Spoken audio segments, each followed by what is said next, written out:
Hey, what's going on, everybody? David Noe with SpeakEasy HR, presented by Payroll Partners. We are back with another live episode 46. I cannot wait to get into this guest that I have today. He is one of my all-time favorites in HR. We have connected over the last few months, and I am thrilled to have William Tincup on SpeakEasy HR. Welcome, William Tincup. How are you today, my friend? I am doing wonderful.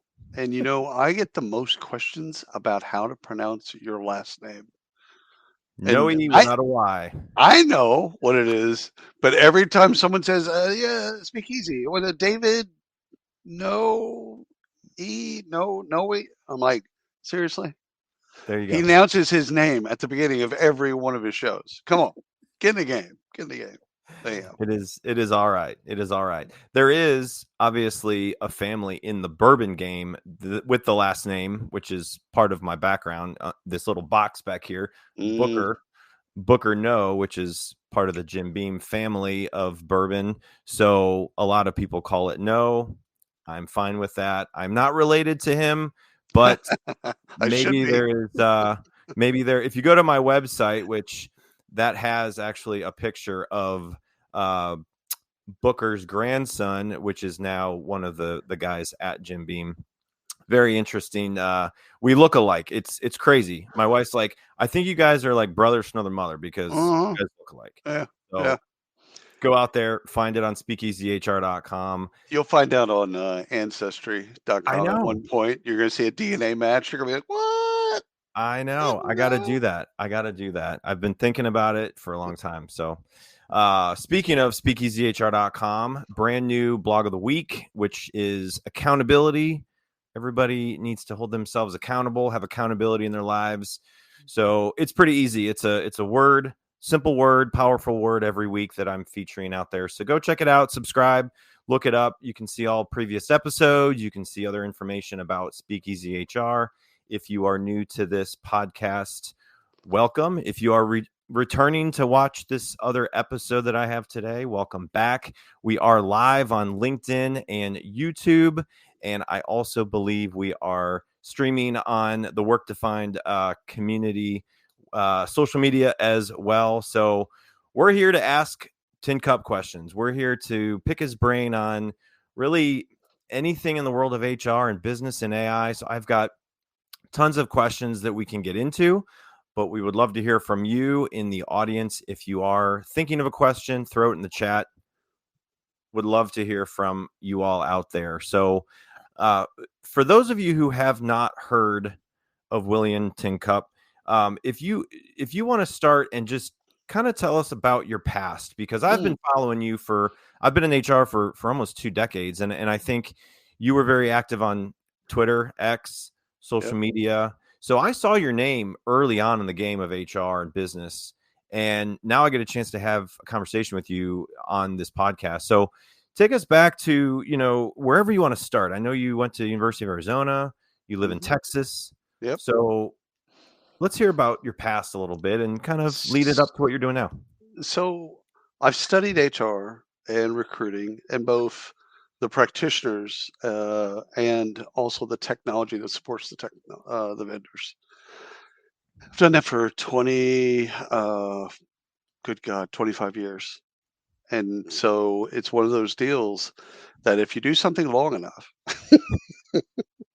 you might not get great at it. However, you do at least understand some of the kind of the recurring themes that happen in an industry, or in this case, multiple different parts of an industry. Like, Yeah. here's what's going on in payroll.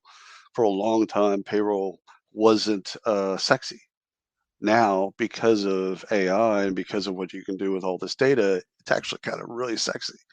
So compensation, performance, and recruiting. Like, I love all of it. But the big shift, I think, is I started in marketing, and so I'm a recovering marketer, and but I fell in love with HR and recruiting. Yeah. Like, that's actually what I fell in love with, and so I don't do as much marketing, if at any, anymore. Uh, but I love talking to practitioners. I absolutely. get a lot of enjoyment of talking to them about, what's going on, because the tapestry of HR is so rich that on one day you can be talking to somebody and they're trying to figure out a union is kind of coming together and they've got to figure out a plan. Yep. And then the next day you talk to somebody and they're like, we're trying to put an internship program together or an apprenticeship program together.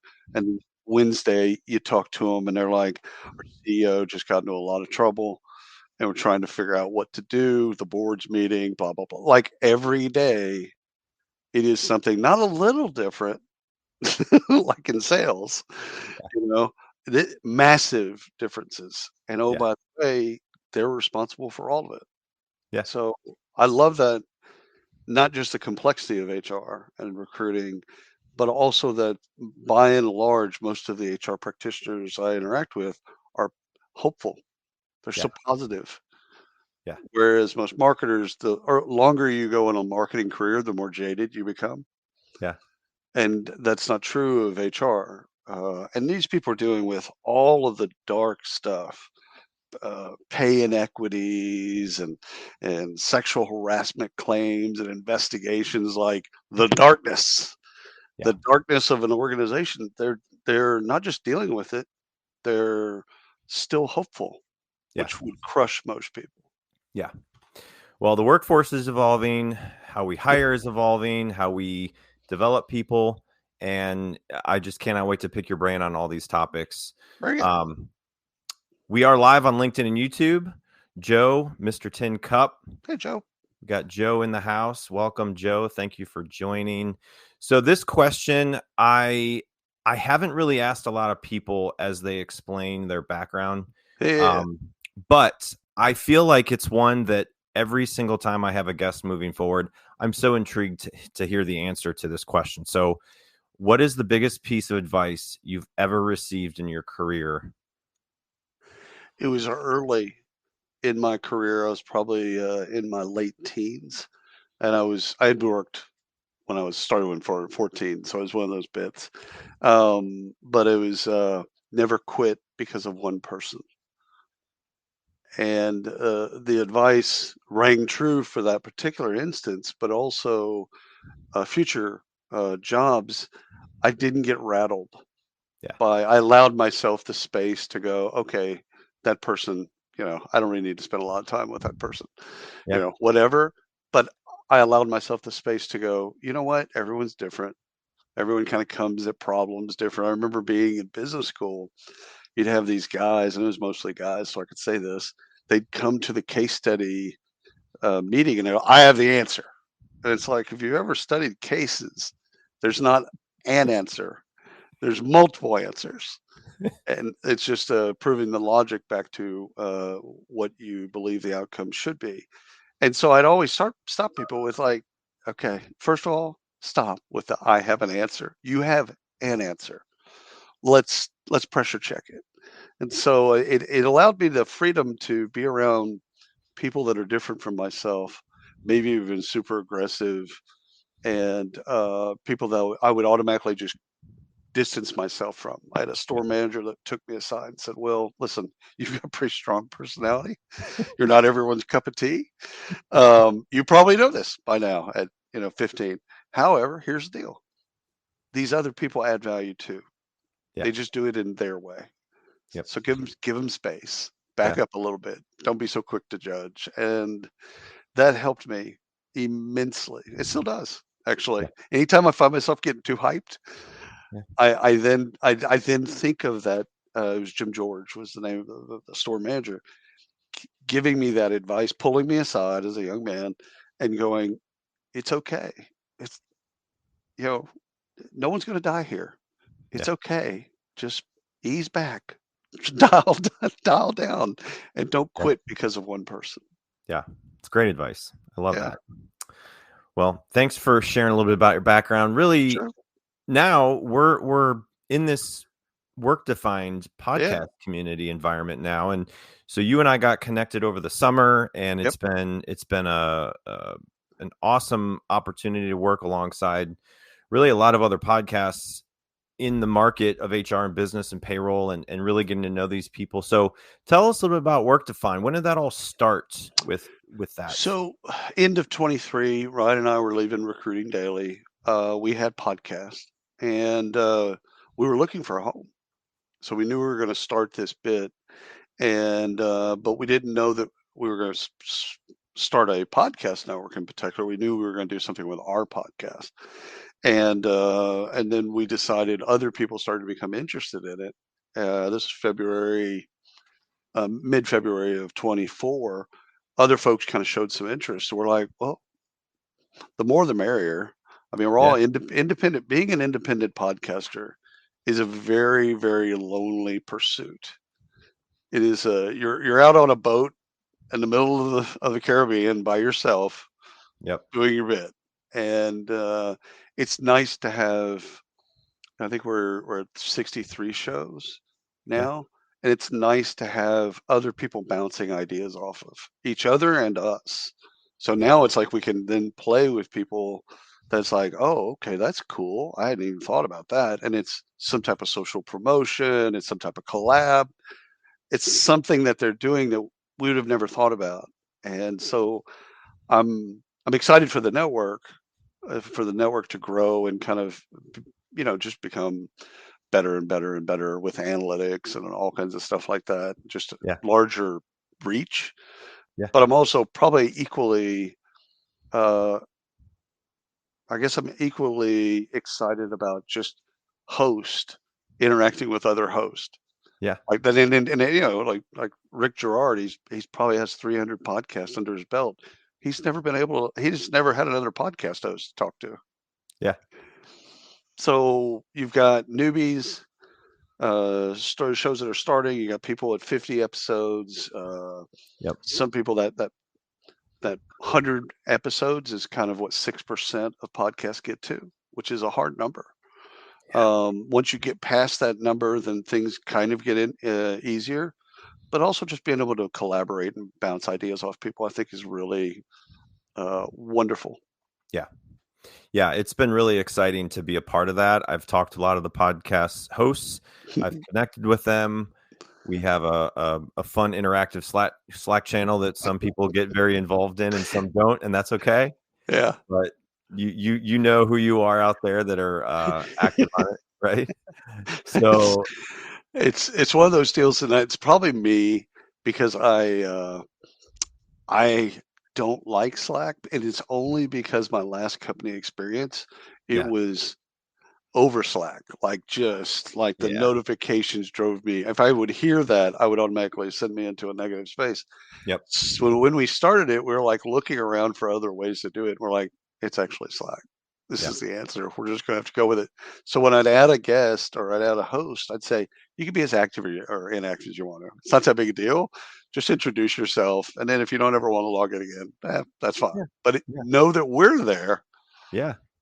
And doing things. So it's not perfect, but it's kind of the best that we have right now. But I'd like to do more learning and development on Slack. I'd actually like to do more of that bit. Yeah. Yep. We will get there. We'll evolve and it'll be exciting. It'll be exciting to be a part of that. So all right. Well, you don't know these questions. This is the 1 through 15 envelope icebreaker. Oh, I love it. 1 through 15. So you have to pick a number. I'll give you a 7. couple of seconds. Oh, what? Yeah, 7. 7. All right. Well, let me play my transition real quick. You're a little ahead of me. Hold on.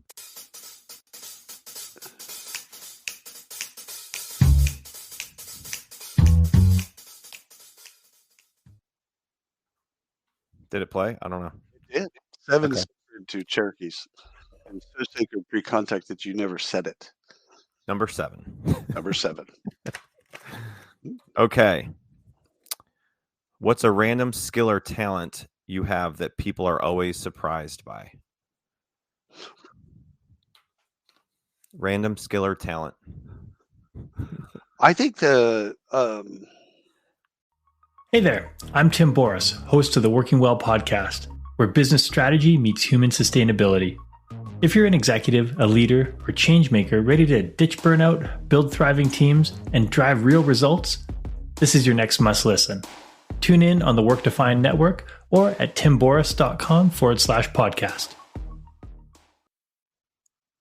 So I'm bipolar and I take medicine.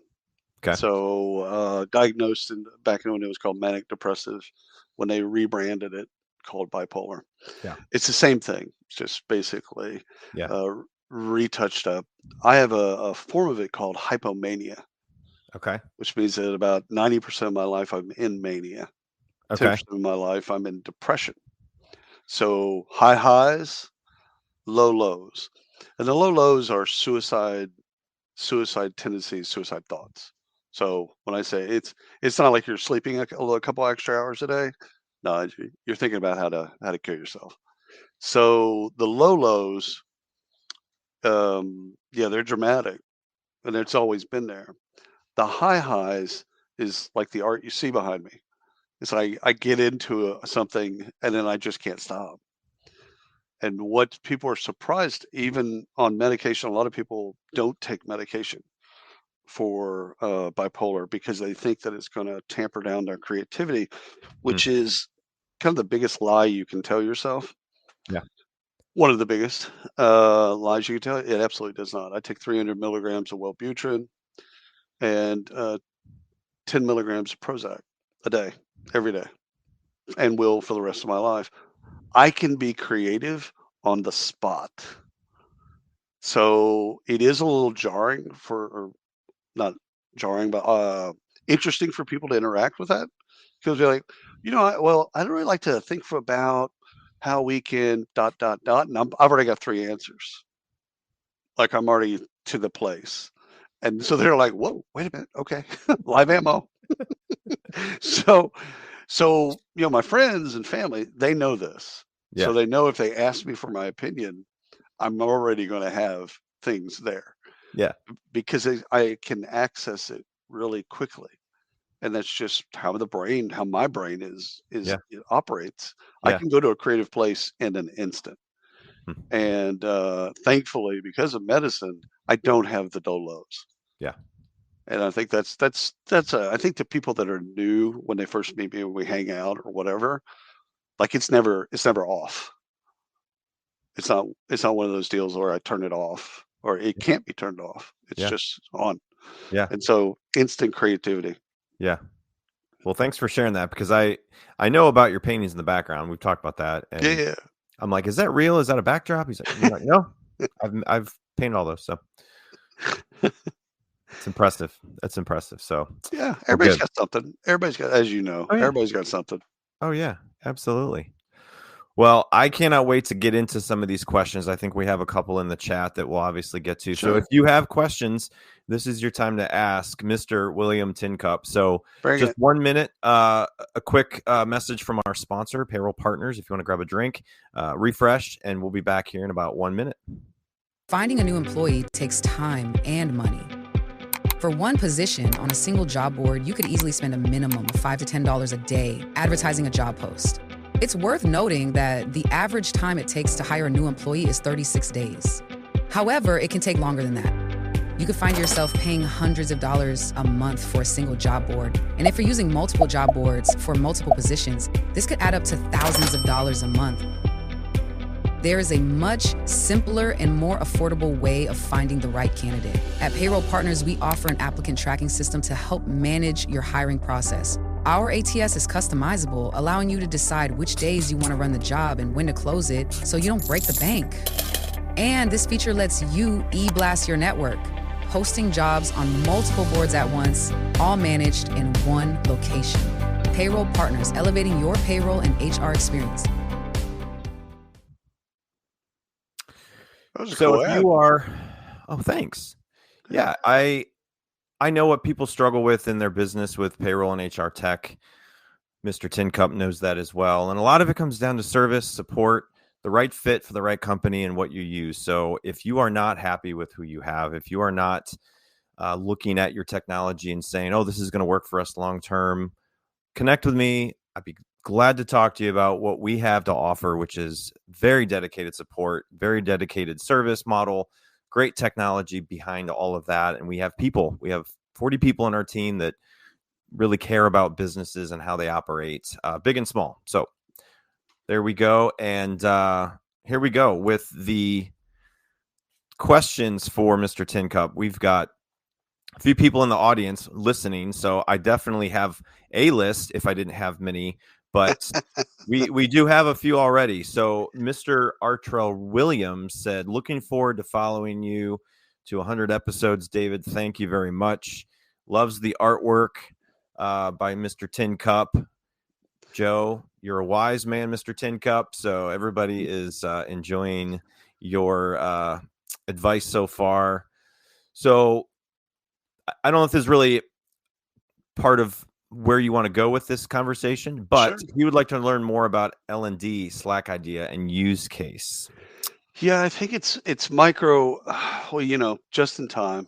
So you gotta be where people are, and if they're in Slack, and they're there all day, it's an always on kind of an application. You got to be where they are with the content that they need at that particular moment. And you Yeah. can build a knowledge base, which is easy enough on a thread for learning events that are coming up or things like that. Yep.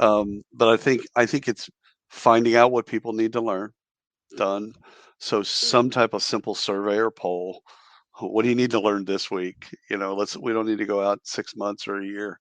What do you need to learn right now? It's like I need to learn more about, let's say, something specific like podcast search optimization, what we used to think of as SEO. In the podcast world, it's PSO. Okay. Well, how can I learn that? And I don't need a master's thesis on it. I just need to know how to get started. And so, like 3 minutes, people's attention span, 3 minutes, 2 minutes, get to the point, get there really quickly and put it in Slack and do that, follow them. Like whatever they need, like, okay, I need to learn, I need to learn a little bit more about generative AI or prompting. Like I downloaded a tool this weekend that's about creating images. And it's different than any AI tool that I've used in the past, where you'd write the prompt and it creates versions of the image, and then you can then kind of keep going back to the prompt. Yeah. And so like I would love to have started that experience with a 3-minute video of understanding how to do it. Right. I still got there. You know what I'm saying? I still got to what I wanted, but it took me a little bit longer. So I think I think the deal is meeting people where they are when they need that content. Yeah. It isn't the master classes and sitting around in a conference room like that. That does have its place for compliance, but I think most people need learning, and that's why I think a lot of people use TikTok and YouTube to learn stuff.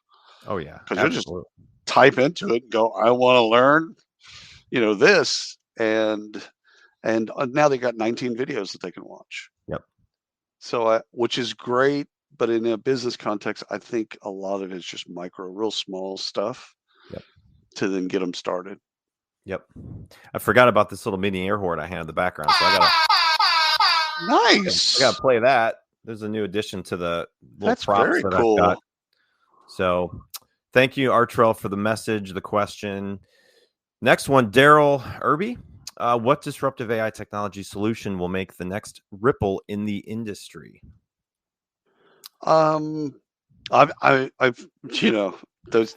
First of all, I think AI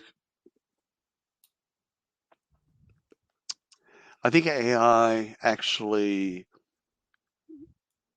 controlling other AI is fascinating to me. It's like who's in charge? It's like what they used to say about the inmates running the prison. Yeah. So we're training AI on models. Okay, everyone kind of gets that bit. Okay, but how do we make sure that AI is doing what we're asking it to do? So we have AI basically monitoring AI to make sure that it's doing what we want it to do. I think okay, what happens when there's a conflict? Mm-hmm. Will at one point be a conflict, Right now, it's all blue ocean, and you're training AI, and then you have something that's running side, making sure that it's at least compliant, at the very least compliant. But at one point, AI is going to have there's going to be the some type of yes and no, Yeah. where it doesn't understand. Okay, logically, it's like if you ever watch Star Trek, like I think it was the New Generation. There was a guy named Data, and Spock was like this too. It's not logical.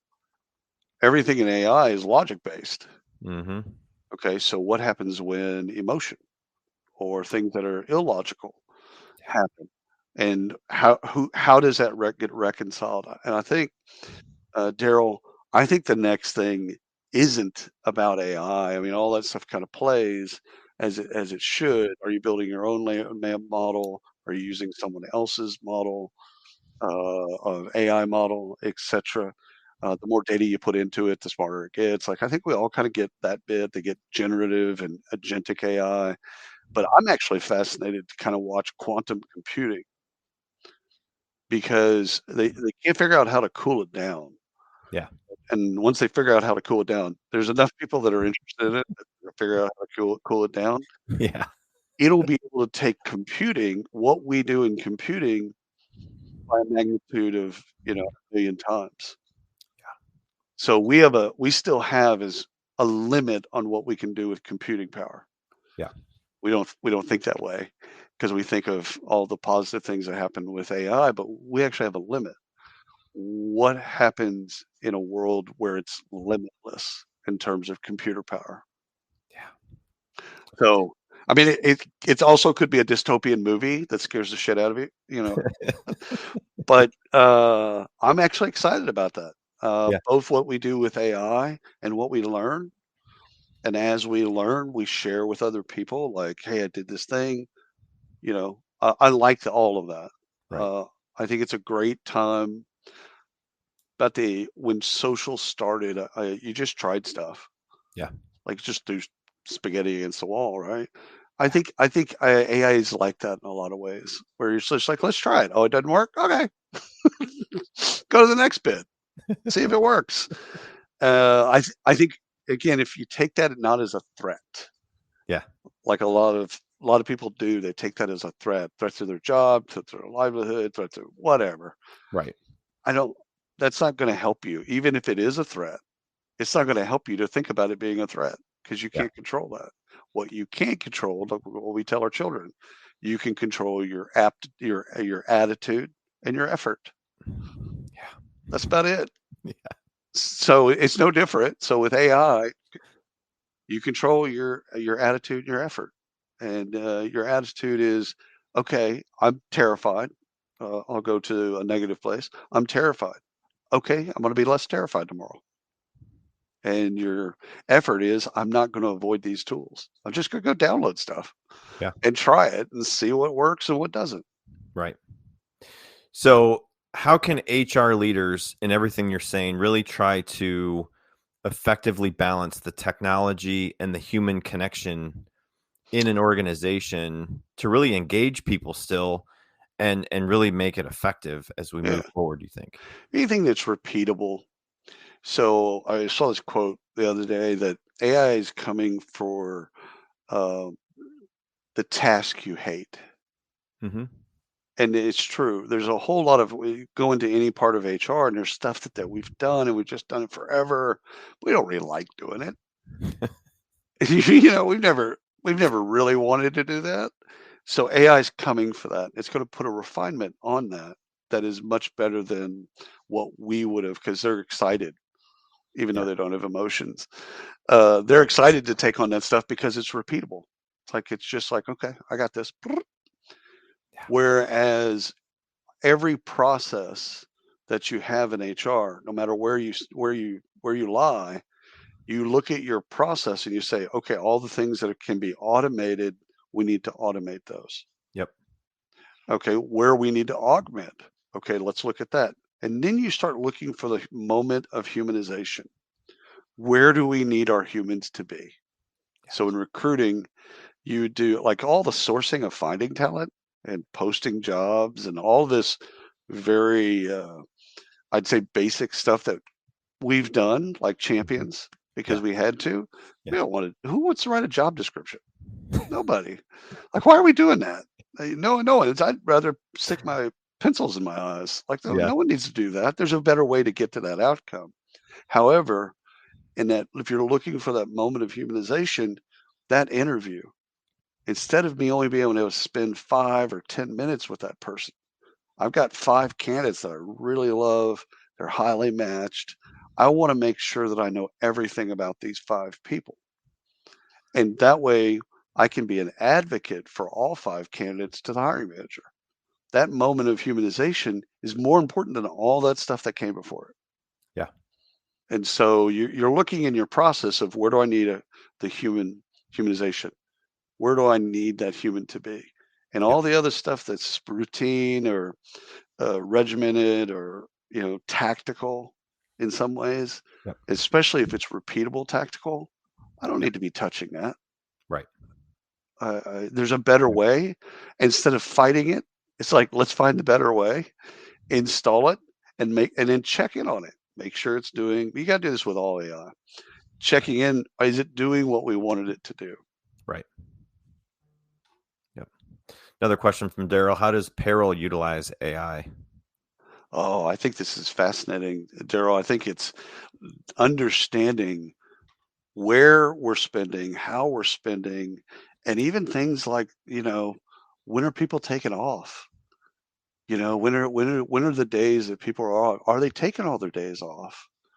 Like we can now, because we've always had payroll data, but we haven't really done much with it other than render it in like dashboards.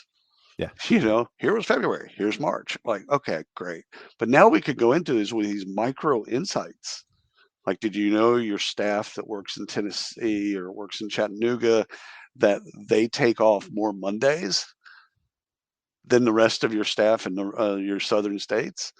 Like, okay, so now once I know that, it's like, okay, well, why is that? What can I do here? Well, they all went to the University of Tennessee. And, just Saturdays are kind of a big thing, even if you're not going to the game. Yeah. So they take off because, they need an extra day to kind of get right. Well, and now that I have that insight, well, okay, how can I use that insight to become closer to my employees? And not try to change the behavior, but just understand the behavior's there.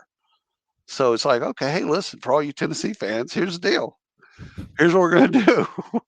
we're going to work 4.5 days.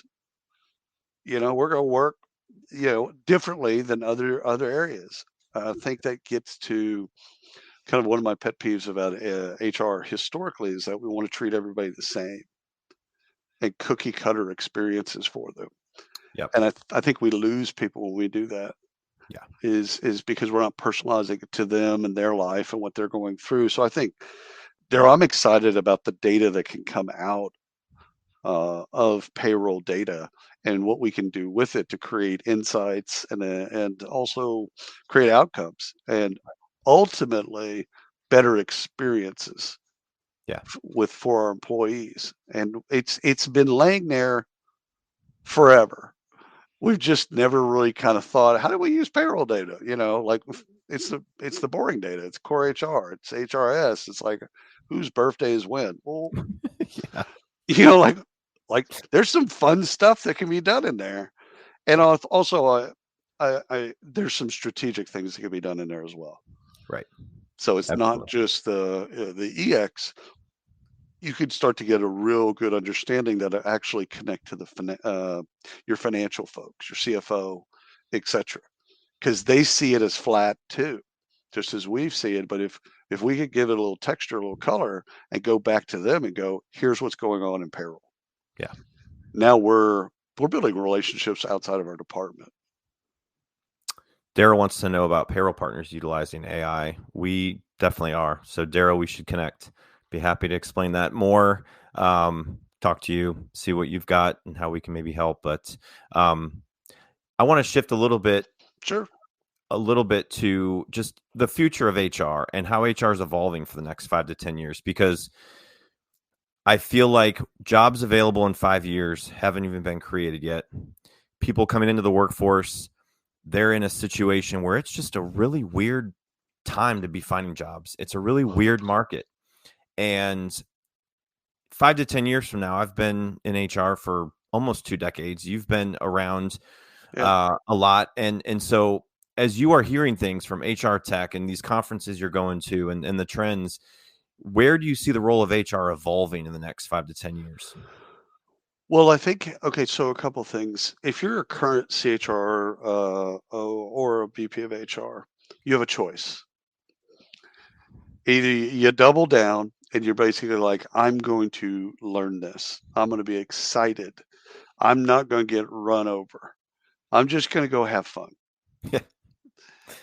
That's a choice. If you want to be terrified, you've got lots of ways to be terrified. You've got compliance and all the risk that's associated with this new model of work. You've got, again, data privacy issues that are now coming into HR in a way that they hadn't previously, like payroll. For example, you've got to have a fraud department that's actually making sure that payroll is not a bunch of employees that you're paying that aren't real employees. They're not actually even human. So we didn't have that 2 years ago, 5 years ago. We didn't have fraud departments or fraud detection departments in payroll. Yep. So again, you can be terrified or excited. Pick a lane. Yeah. It's that simple. Pick a lane. If you're terrified, that's great. Your pathway to becoming obsolete is real short. Yeah. And so you choose your own adventure. I think the people that are looking at it in an exciting way, where they basically said, bring it, whatever it is. Oh, we got flying cars? Cool. Let's go. Let's deal with it. I think those people are going to ultimately be very successful in HR.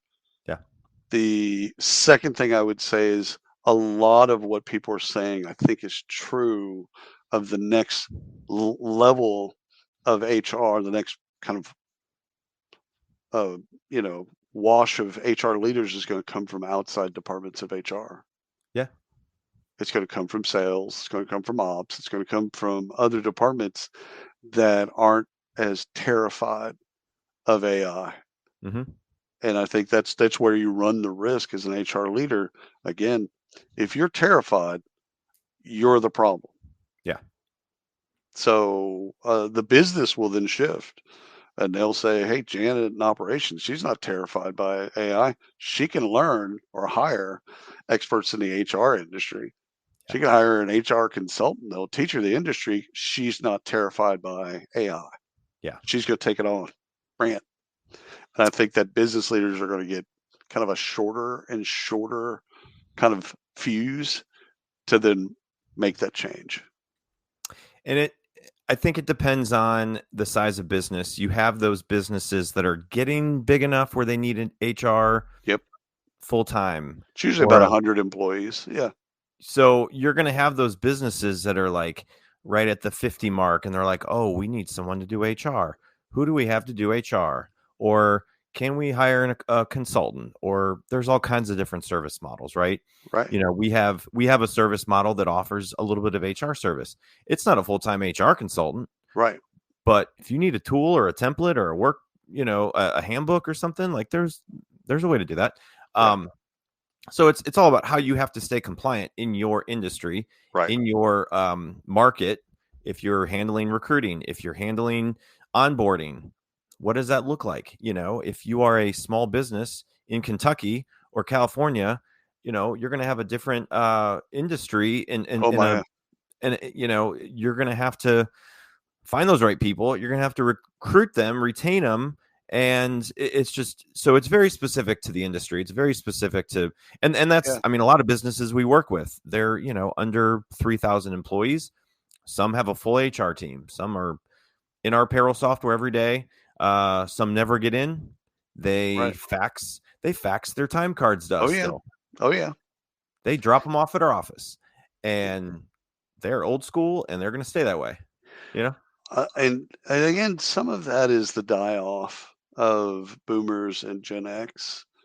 At one point, they leave, whatever that is. And I think that the organization is going to have less patience for that. Yeah. That's the institution of, well, we've always done it this way. I think we're going to see a massive change in that regard of like, I don't care how we did it yesterday. Yeah. I care more about how we're going to do it tomorrow. Right. So stop talking about the last 10 years, 15 years. Like, that doesn't matter. It was a different world, and I could care less. So that actually, it affects a lot of HR folks that are that really have relied on kind of their guttural instincts. I've done it this way. I've seen it this way. I've experienced it this way. No one cares going forward. They don't. All that stuff that kind of got you to that place is not going to be helpful, because it's actually going to be an impediment to change. Absolutely. So, lessons from podcasting and content creation. You know, what lessons have you from all of that? Can HR professionals apply to better communicate with employees and candidates? I think I've again a podcast for a long time, and I've been very one-dimensional in podcasting because I'm just myself. Yeah. So I don't put on a suit. I curse a lot. I'm kind of an over-cusser, so there's that. And it's just like, I'm just myself. I'm myself when I go to a church function. I'm myself when I go to a school event. I'm myself when I go to a bar. I'm myself, though. I'm, again, very one-dimensional, and my language doesn't change based on the audience, nor does my topics. Like, if I'm interested and I'm sitting there and it's in my, again, getting back to being bipolar, if something's in my head, I don't have the filter to not say it as well as a lot of other people. Majority of people, they can take an idea and like process it, put it off to the side for a second, and then not just blurt it out. I'm not that guy. So that creates a really interesting dynamic sometimes, but I'm always authentic. Like, it's not like, I'm not trying to shock jock somebody. I'm just like, I'm really curious at that particular moment. I'm really curious about something. And I think other people around me have to adapt, which I think is hard. So I put my friends and family and people that love me kind of through a little bit of a gauntlet of, oh my God, what is he going to say? Which, again, some people love that, like the randomness or whatever. And some people are, I can't be around that person because it's daunting. So I think the thing that you can learn from podcasting is, who are you? What do you want to say? How do you want to say it? And then the audience, what are they trying to learn? And I'm a curious person. First podcast I did, I spent 5 years of my life asking HR professionals what keeps them up at night. There was only one question. It was 5 days a week. It was live. And I would just ask them one question. What's keeping you up at night?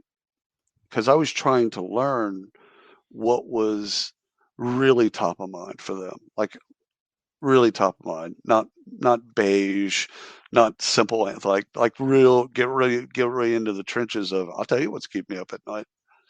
And it was hard stuff. And so I think understanding your audience, like, I'm really curious. I don't have all the answers. And so I'll oftentimes ask guests, what should I have asked you I didn't ask you? Towards the end, and they'll tell me something, and I'll be like, okay, answer that. So I think, it's like a fingerprint. Each podcaster, I think, each speaker, each one of these people, they have a very unique fingerprint of who they are and what they're trying to figure out in front of an audience. So much of it's like performance art. Yep. You're trying to figure something out in front of somebody. Yeah. And you got to be comfortable with that. Is there somebody that comes to mind as you did that podcast?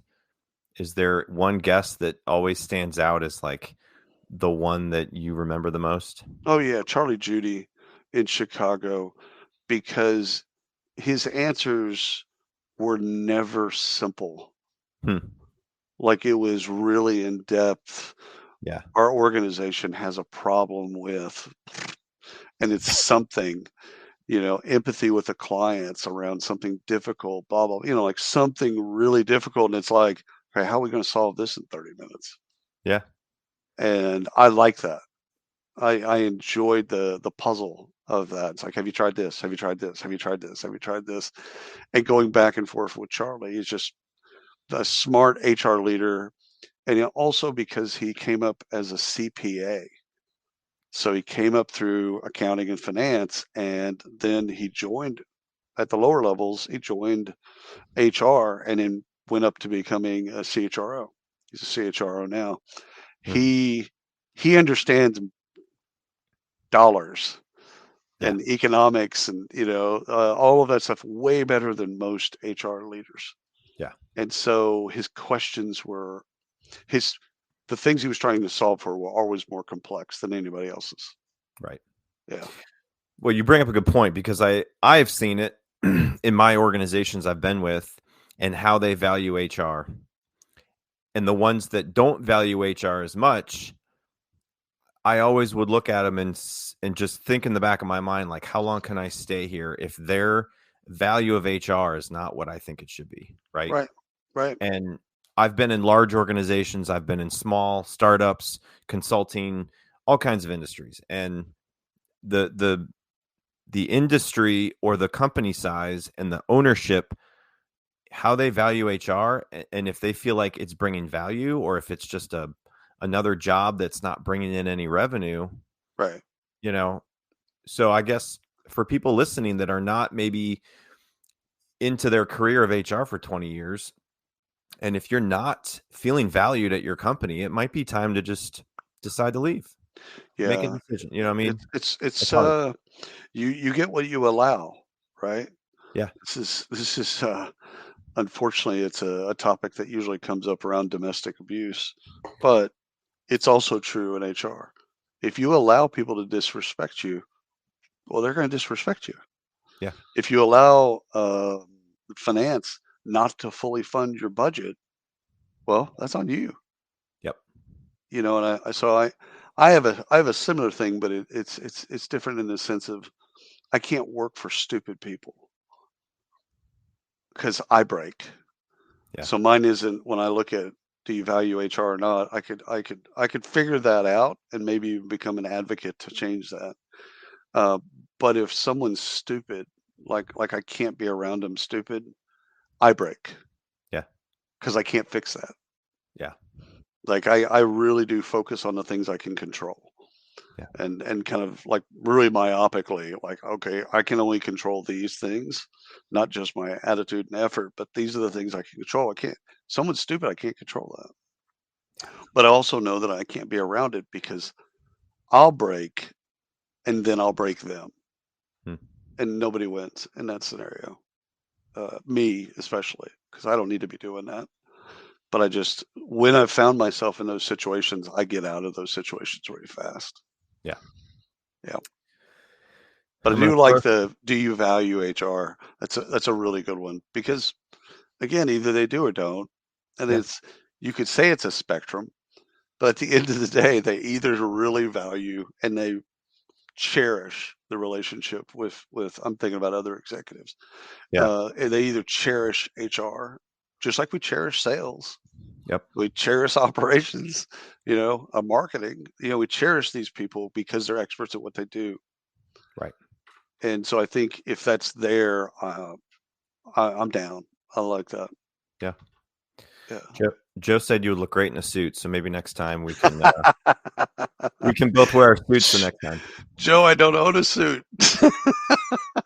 I don't even own a tie. I don't own slacks. I don't own any of that stuff.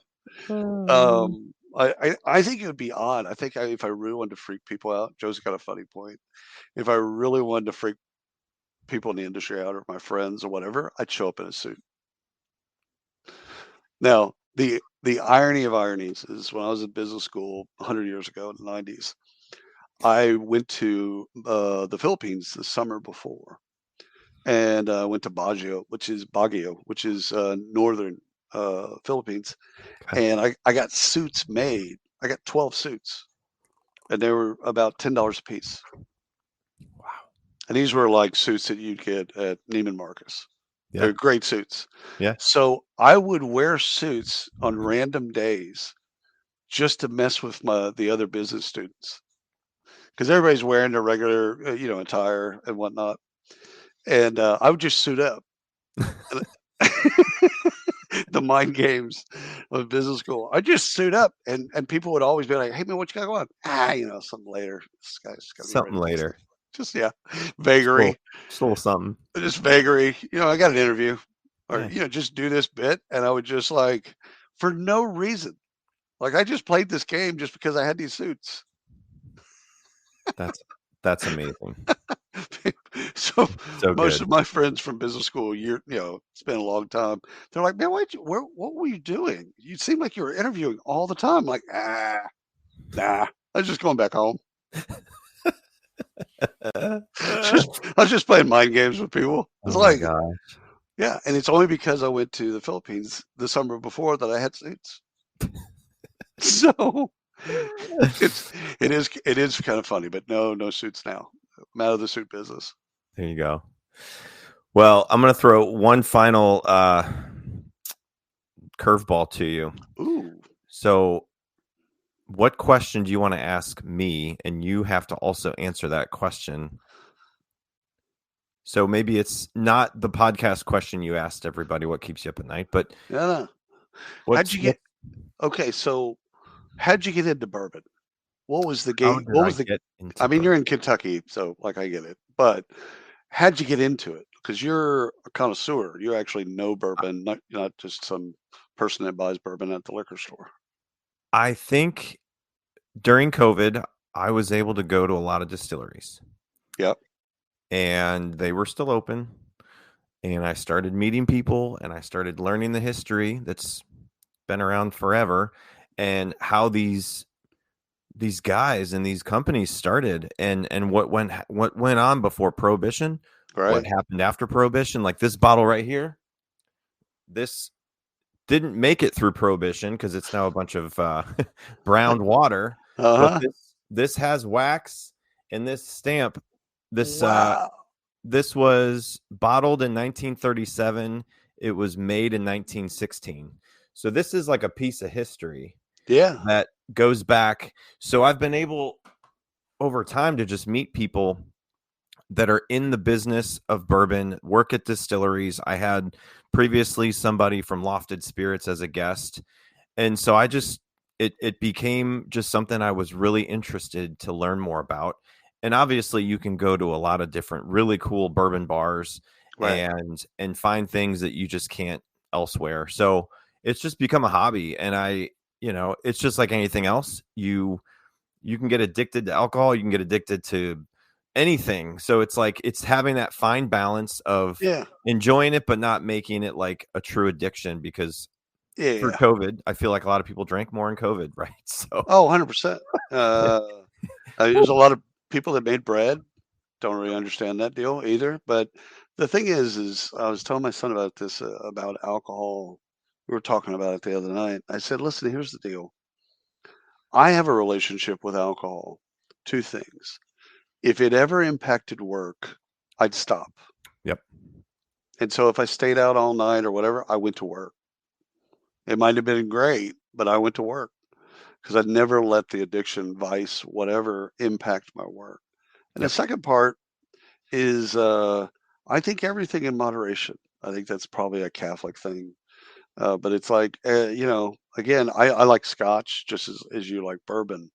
But I'm actually a spirits guy. So I grew up on beer, but just stopped abruptly drinking beer. There's only one beer I'll still drink. It's Chimay. Okay. That's it. I don't drink beer. Even if that's the only thing at the place I'm at, I just won't drink. I'll have water. Yeah. But my spirits, I go all spirits. Scotch is my favorite, but all spirits. If it's tequila, as long as it's high end tequila, I'm down. If dark rum, as long as it's high end, I'm down. I like the stuff that I don't have to mix. So like a tequila with Fresca. Yeah, I'm not interested in that anymore. A really, really, really good tequila that's sipping tequila, I'm interested in that. Yeah. And I'm not, as I was probably when I was in my 20s or whatever, I'm not drinking to get drunk. I'm drinking because I like the taste of it, which is, almost counter to exactly how I grew up, because I would just drink beer to drink beer. Like, it's cold. I mean, it's a cold can. It's a hot day. Yep. Yeah. What else would I be doing? And Yep. now I don't think it's evolution. I think people's tastes just change. But I do like spirits, bourbon being one of them. And my brothers they're not on your level, but they love bourbon. That's their preferred drink. It's an acquired taste, just like everything else. And if you come to Kentucky, Cincinnati, I'll take you to a vintage bottle shop named Revival. Shout out, Brad. We'll find something of the year you were born. They have. Nice. And you can sip something from the year you were born. Like this Wild Turkey. This is from 1980. I don't know how old you are, but this is 1980. Dude, that's awesome. And so we go in there, and I just, again, when you can find things from Prohibition, the year you were born, like it's different than just going to a bar and getting a beer. Right. You know what I mean? Right. So and there's times like if you look at the arc of your life, there's times when it's totally cool. You're tailgating. I went to Alabama, so you're tailgating, and it's 4 hours before the game. Like, what else are you gonna do? There's only so much barbecue you can eat. At one point, you're gonna have some beers. Yep, absolutely. No big deal. Yep. Yeah. I wouldn't enjoy that as much now. I do tailgate because my brother's tailgate at University of Texas. I'll tailgate, but I'll bring my own liquor with me. Like, I have flask. I'll bring my own liquor with me. It's like, no, I'm good. And yeah, what do you got in your hand? So this is where I got married almost 3 years ago, right? So it's a distillery. That's cool. My wife and I went and we did our own bottling of a blend that we picked out from 5 barrels, and her blend actually won in a blind test. So she won, and we gave this away to all of the guests that came to the wedding. So that is got our cool little if you're familiar with tater stickers, it's a little tater sticker for the bourbon fans. For the non-Catholics out there, it's one of the benefits of being Catholic is we don't mind drinking. I remember my wife was Southern Baptist when we met. Yeah. Her father was over the Southern Baptist Convention Board for the state of Mississippi. So at our wedding, there was no alcohol. Okay. We got married at Sanford in Birmingham at Reed Chapel. And there was no, and I remember my family's all Catholic. So I remember him coming to the reception and looking around like, where's a punch bowl? Like, what are we going here? It was so unusual. I mean, because it's in the South, especially Southern Baptists, you don't drink. I mean, you don't drink in that way. Catholics, that's not a problem. We're good. Daryl said, try Soledad Javon. Ooh, Soledad. Did I say that right? I'll look it up because I'm always looking for cool stuff. 15-year barrel-aged tequila. Yeah. Tequila's on a rise. Tequila, and it's like the stock market. The bourbon, is slowly going down. No, dude, Tequila's going up. Dude, you've got all of the, what is it? Eagle Rare and Buffalo Trace, and they're on TV shows. Like in Yellowstone, if you watch Yellowstone, every time they went to the bar, they ordered Buffalo Trace. Oh, I know. I know. I know. Blanton's, like, I wouldn't say it's on the downslope, but so I would say it's on the downslope only because the demand is changing. The supply and the demand is changing. 5-7 years ago, things are coming out now that they were trying to figure out what would be popular. So I mean, right, everybody's spending more money. All the distilleries are adding. right. They're investing. Buffalo Trace is doubling their. I mean, they're spending billions for the B. So like they're doing fine. But I'm saying you can walk into liquor stores now and get stuff that you couldn't get 3-4 That's right. Now you might be paying a little bit more, but you can find it a lot easier. And there's new spirit companies, there's new blends and barrel age things, and just there's so many new things. MGP and what's coming out in some of these massive companies, you know, it's different. And so again, tequila is, I think the popularity of tequila is changing a little bit. I think, you know, so it's just again, it's acquired taste. Soledad, I just looked it up. Their bottles look gorgeous. There you go. I mean, it looks really good. So okay, thanks for the recommendation. I'll definitely text, because I also smoke cigars. Yeah, you like cigars, and so I always try to match and pair. So that's always kind of a trick and kind of a fun game that I play with myself. That just, okay, I want something that's strong and I want something that's not as strong, so that they don't, you know, bounce off of each other too hard. So I'm always looking for stuff, and I love sipping tequila in particular. I can see you in like a fine suit with a cigar and a tequila, like out somewhere on some like patio with some music going like that.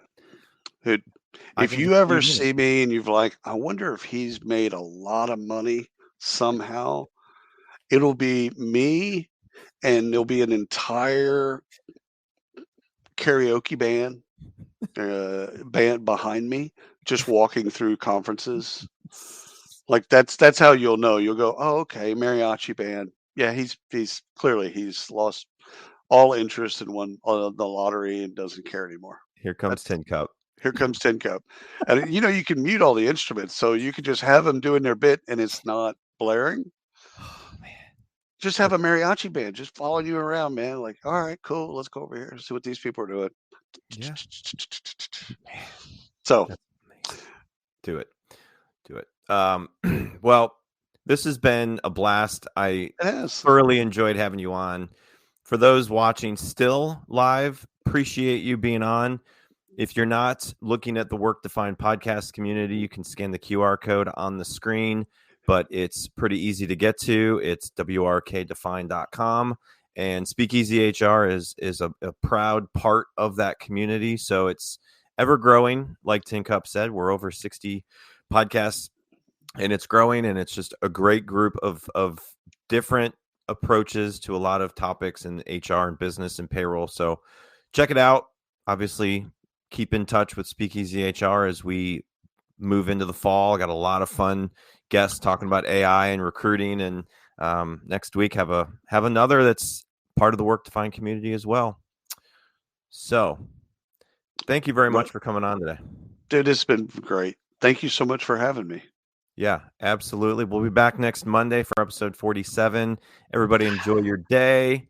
Mr. Tincup, appreciate you, my friend, and we'll talk to you soon. Sounds good, brother. Thank you. See ya.